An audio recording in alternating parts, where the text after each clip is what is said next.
Hello, and welcome to another deep dive episode of the Total Space Network. Have you ever wondered why SpaceX sometimes launches from the West Coast instead of the East Coast? Do you know the difference between sun-synchronous orbit and polar orbit? Well, today we are taking a deep dive into different satellite orbits and why the different launch sites matter. I'm Mikko, your regular host here. This time I'm trying something different, doing the episode without co-hosts. So let me know how it goes. Let's get started with the orbits. First, what are satellite orbits? To get into and stay on an orbit, you need enough speed to counteract the gravity. When orbit is reached, you are basically falling down to Earth, but going so fast that you never actually fall.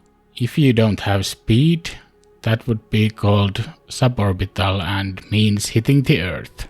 Orbits can be prograde, where the orbit goes the same way as Earth rotates, or retrograde, where it rotates counter to the Earth's rotation. Most orbits are prograde, since launching a rocket prograde will give you a boost from Earth's rotation. However, there are some exceptions, like Israel, who can only launch retrograde. But that is a question about launch sites for later. Orbits also have an inclination. Inclination is in reference to the equatorial plane, which is 0.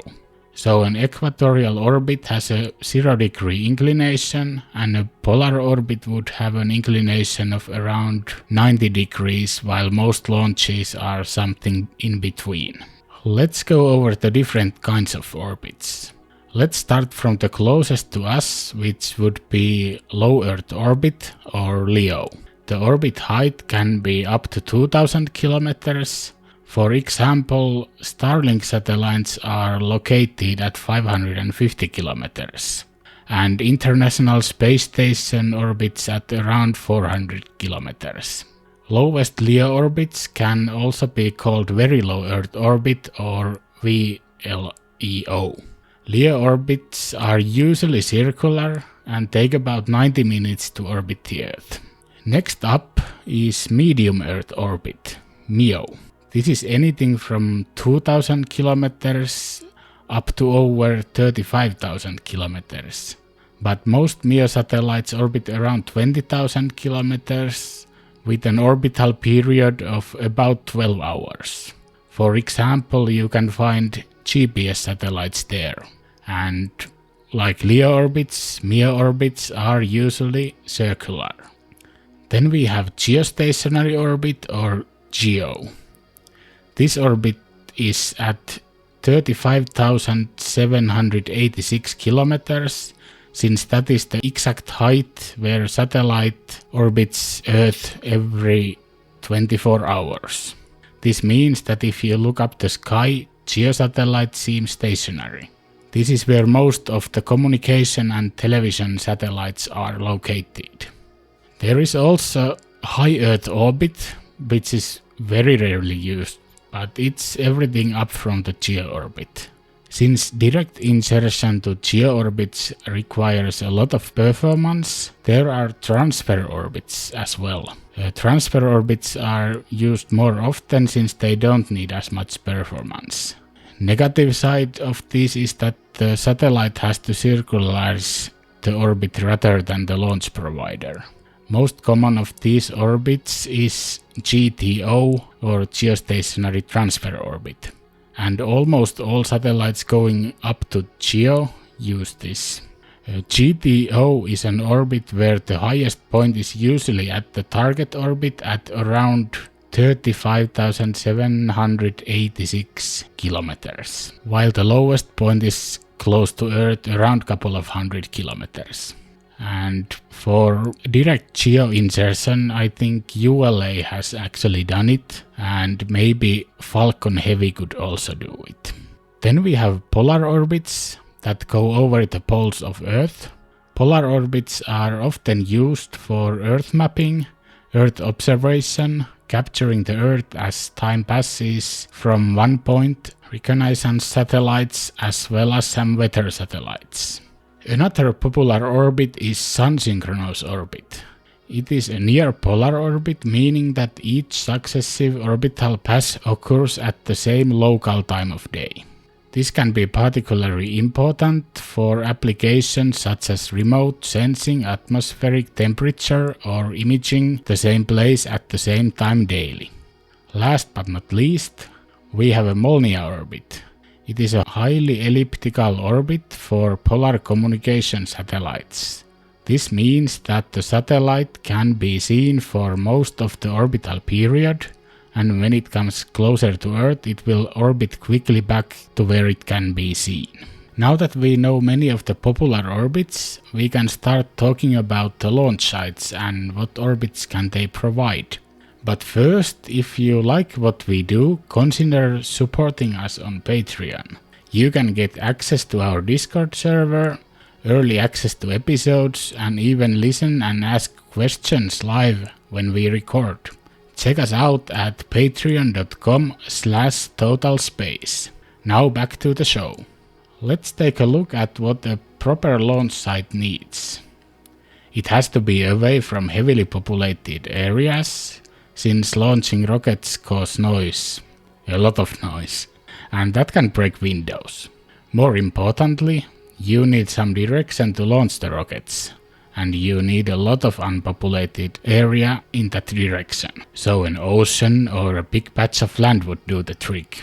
And you never should launch over populated areas, since rockets can explode on the way or drop stages like most rockets still do.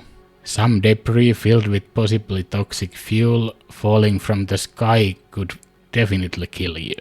As we learned from the orbits, satellites going to LEO, MEO or GEO orbits should be launched prograde to get the free performance that from Earth's spin.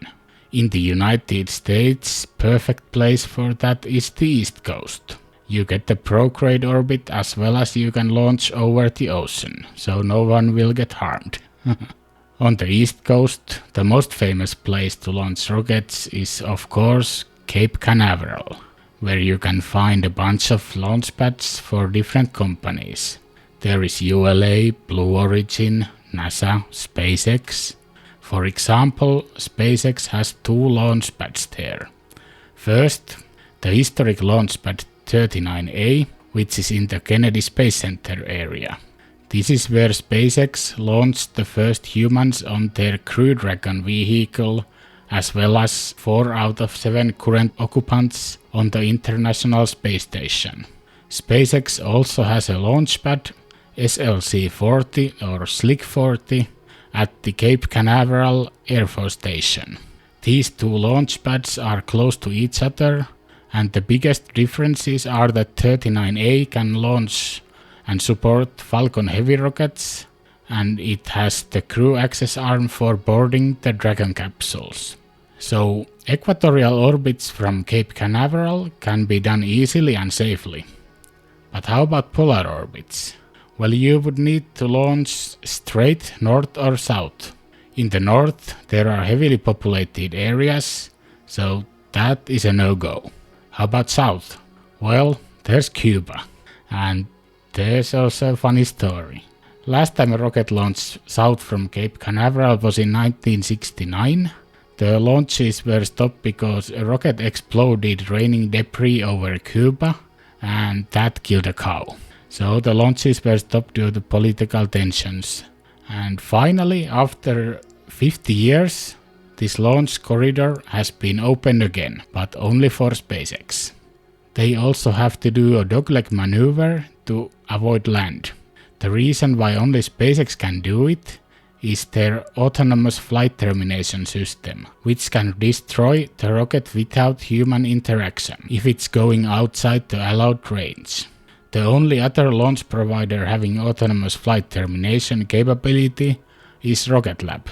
But since they don't launch from Cape but from New Zealand or soon from another East Coast launch site, Wallops, ULA's new Vulcan rocket is supposed to have the autonomous flight termination system as well. but until they have demonstrated that, the place to launch polar orbits in the States is Vandenberg Air Force Base.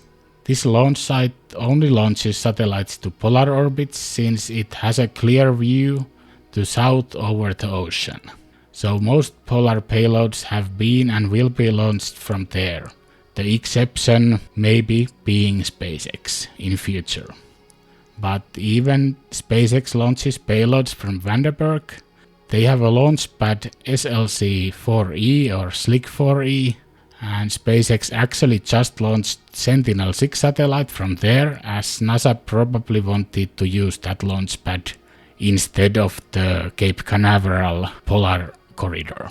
What's interesting about this, SpaceX had about a year between the two latest Vandenberg launches, and yet they still launched the satellite on first try like it was nothing. No ground support equipment failures or anything really, just a smooth launch. And finally, just to mention a few other launch sites around the world, European Space Agency launches Ariane rockets from Guyana Space Center in Kourou, French Guyana, which is located near the equator, giving yet an extra boost to the launches to east over ocean.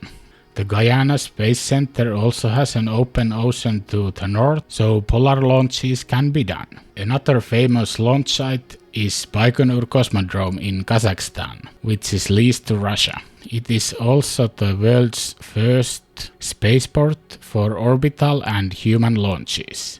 Baikonur is a huge piece of land, around 90 kilometers by 85 kilometers across, and this gives them the advantage to launch to many different orbits from there while keeping populated areas safe, even though the range is land instead of an ocean. Last but not least, we have Rocket Lab's launch site in Mahia, New Zealand. This is possibly the most beautiful launch site there is, and they can do many different orbits from there, including sun-synchronous orbit. That's all I got for you today. Hope you learned something new. How did you like the episode without co-hosts? If you are watching on YouTube, leave me a comment, otherwise tweet me your opinion. Link to my Twitter account is in the description. Also, don't forget to check out our Patreon page at patreon.com/totalspace if you want to support what we do. And last but not least, remember to subscribe and like our content. This helps other people find it too. I've been Mikko, the host of Deep Dive Fridays. Have a great day.